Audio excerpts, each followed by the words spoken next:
Formula तो याद रहता है, थ्योरी भी समझ आती है, पर जैसे ही न्यूमेरिकल्स करने बैठते हैं पेन सा रुक जाता है। क्या आपके साथ भी ऐसा ही होता है? क्या आप भी यही बोलते हो कि सर, फिजिक्स से नहीं न्यूमेरिकल से डर लगता है?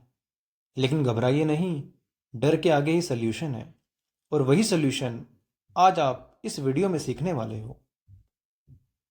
हेलो एवरीवन, स्वागत है आपका स्कोर पाथ के सफ़र की इस नई वीडियो में, जिसमें हम सीखेंगे 3 मैजिकल स्टेप्स, जिससे आपको न्यूमेरिकल सोल्व करने की ज़रूरत नहीं पड़ेगी। न्यूमेरिकल खुद ब खुद सोल्व हो जाएंगे। इसी वीडियो में हम इन 3 स्टेप्स को अपने एग्जाम्पल्स में भी अप्लाई करके देखेंगे। चलिए, आखिर ये स्टेप्स है क्या, एक एक करके देखते हैं। पहला स्टेप, जब भी आप किसी न्यूमेरिकल को देखते हैं तो उसमें आप 2 चीज़ों को छांट लीजिए। क्या क्या? आप छांटिए कि उस न्यूमेरिकल में क्या इंफॉर्मेशन दी गई है एंड उस न्यूमेरिकल में क्या पूछा गया है। ध्यान रहे, जो भी इंफॉर्मेशंस यानी कि वैल्यूज़ उस न्यूमेरिकल में दी हैं उसको आपको एसआई यूनिट में लिखना है। एसआई यूनिट्स का क्या मतलब? आपको दूरी मीटर में लिखनी है, द्रव्यमान किलोग्राम में लिखना है और समय को सेकंड में लिखना है। इसके बाद अगले स्टेप में आपको देखना है कि जो न्यूमेरिकल के अंदर पूछा गया है और जो चीज़ें दी गई है, इन दोनों के बीच में कौन सा फॉर्मूला है, इसको लिख लेना है। इसके बाद तीसरा और आखिरी स्टेप, कैलकुलेशन। कैलकुलेशन किसकी? जो वैल्यूज़ आपने स्टेप 1 में छांटी हैं उन वैल्यूज़ को आप एसआई यूनिट्स में फॉर्मूले में रख दीजिए और जो पूछा है उसको कैलकुलेट कर लीजिए। बस इतना ही करना है और आपका न्यूमेरिकल सॉल्व। चलिए, इन तीनों स्टेप्स को अपने एक एग्जाम्पल में अप्लाई करके देखते हैं। चलिए, इस न्यूमेरिकल को स्टेप बाय स्टेप सोल्व करके देखते हैं। स्टेप फर्स्ट, क्या दिया है? दिया है 2 प्रोटॉन जो एक दूसरे से 1 एंगस्ट्रॉम की दूरी पर रखे हैं। 2 प्रोटॉन जो एक दूसरे से 1 एंगस्ट्रॉम की दूरी पर रखे हैं। ध्यान दें, 1 एंगस्ट्रॉम में 10 की घात -10 मीटर होते हैं।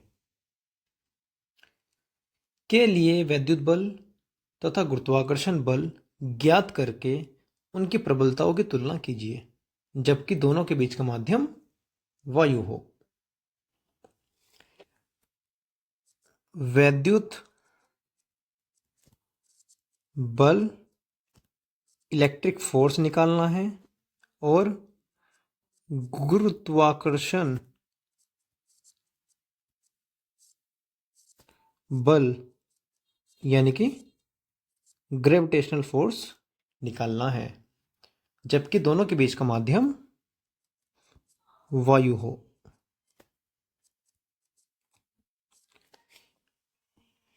इसके अलावा दिया है प्रोटॉन का द्रव्यमान और प्रोटॉन पर आवेश। प्रोटॉन पर द्रव्यमान 1.6 इंटू 10⁻⁻27 kg और प्रोटॉन पर आवेश 1.6 इंटू 10⁻⁻19 कूलॉम। अब आते हैं सेकंड स्टेप पर। ध्यान दीजिए, इसमें एक तो वैद्युत बल पूछा है और गुरुत्वाकर्षण बल पूछा है।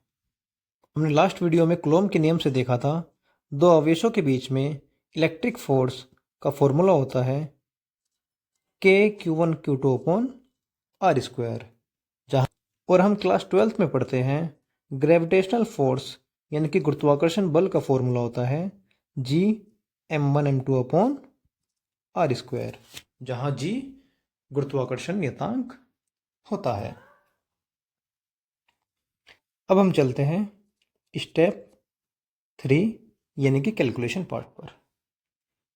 पहले इलेक्ट्रिक फोर्स निकालने के लिए हमने लास्ट वीडियो में देखा था कि वायु के लिए स्मॉल k का मान होता है 9 × 10⁹। यहाँ पर दोनों आवेश प्रोटॉन ही हैं, इसलिए Q1 की जगह भी 1.6 × 10⁻19 आएगा और Q2 की जगह भी 1.6 × 10⁻19 आएगा, और दोनों के बीच की दूरी SI यूनिट्स में 10⁻10⁻² ध्यान रखिए, इस टाइप की कैलकुलेशन करने के लिए जितने भी डिजिट्स है, अंक हैं, उनको एक जगह लिख लीजिए, जैसे कि 9, 1.6, 1.6, और जितने भी 10 की घात है, 10 टू द पावर है, उसको आप एक जगह लिख लीजिए, और नीचे 10 टू द पावर -20। इसको सॉल्व करने पर वैद्युत बल का मान आता है 2.3 × 10 to the power -8 Newton.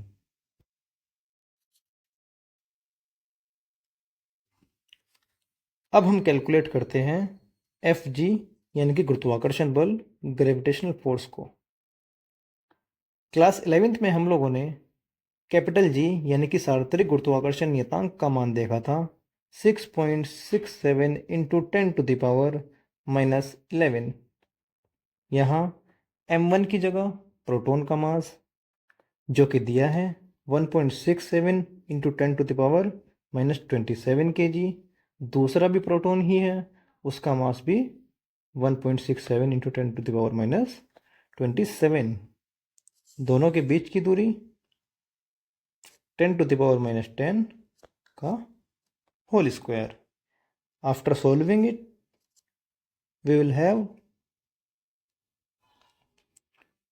1.9 × 10 to the power -44 Newton.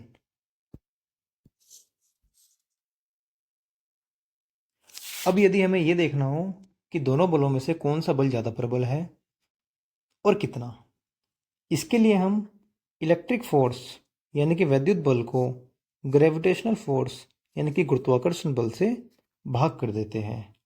वैद्युत बल का मान 2.3 × 10 टू द पावर -8 न्यूटन आया था और गुरुत्वाकर्षण बल का मान 1.9 × 10 टू द पावर -14 न्यूटन आया था। इन दोनों को भाग देने पर हमारे पास बचता है 1.2 × 10 टू द पावर 36, यानी कि इलेक्ट्रिक फोर्स इक्वल टू होता है 1.2 × 10 to the power 36 × Fg।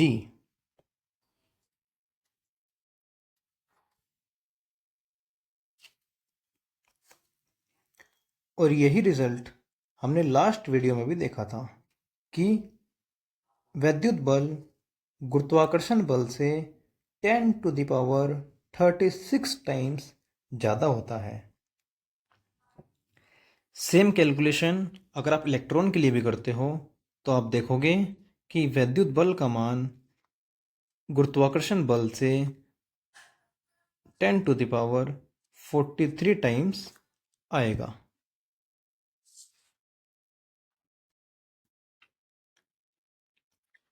This is work to do for you.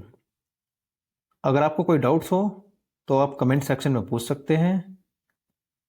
आपको क्लास 12th की ये सीरीज कैसी लग रही है, इसका फीडबैक भी आप कमेंट सेक्शन में जरूर दीजिए। आप हमारे टेलीग्राम चैनल से भी जुड़ जाइए, क्योंकि वहाँ पर आपको इम्पोर्टेंट अपडेट्स मिलते रहते हैं और साथ ही साथ आपके वीडियो से रिलेटेड क्विज भी होते रहते हैं। इस वीडियो में सिर्फ इतना ही। मिलते हैं इस चैप्टर के अन्य टॉपिक्स के साथ नेक्स्ट वीडियो में। तब तक के लिए जय हिंद, जय भारत।